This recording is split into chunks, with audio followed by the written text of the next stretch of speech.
बर्तमान बड़ खबर पानीपाग को नहीं बड़ सूचना नुआ अपडेट कालबैशाखीर प्रभाव में राज्यर विभिन्न स्थान में कुआपथर और वर्षार संभावना 14 जिला को येलो वार्निंग जारी कला पानीपाग विभाग मे 5 तारिख पर्यंत लगी रही पाग 5 तारिख पर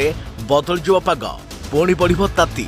जानिबा संपूर्ण खबर ता पूर्व वीडियो को लाइक करंतु जदि पारुछंती आपनकर सांग साथी मानकु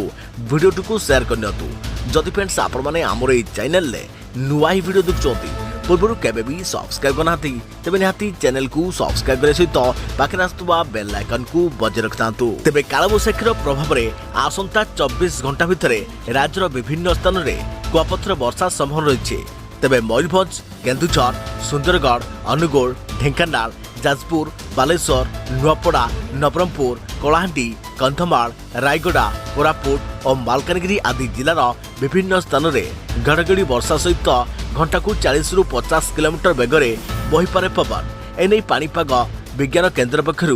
येलो वार्निंग जारी कर तेबे सेहीपरि कंधमाल गंजाम बलांगीर नुआपड़ा और कलाहांडी जिले में कुआपथर वर्षार संभावना रही यही समय पवन बेग 40 ରୁ 60 किलोमीटर रही आकलन कर तेबे आसंता 4 दिन पर्यंत राज्य में कालबैशाखी प्रभाव जारी रहा बेले मे 5 तारिख पर्यंत यही पाग लगी सेपटे किंतु 29 तारिख पर बदल पाग राज्य में धीरे धीरे खरा बढ़ ताती बढ़ एपटे उत्तर पूर्व बांग्लादेश और यार आखपाख अंचल में सृष्टि होता घूर्णिबलय प्रभाव में सारा राज्य में मेघुआ पाग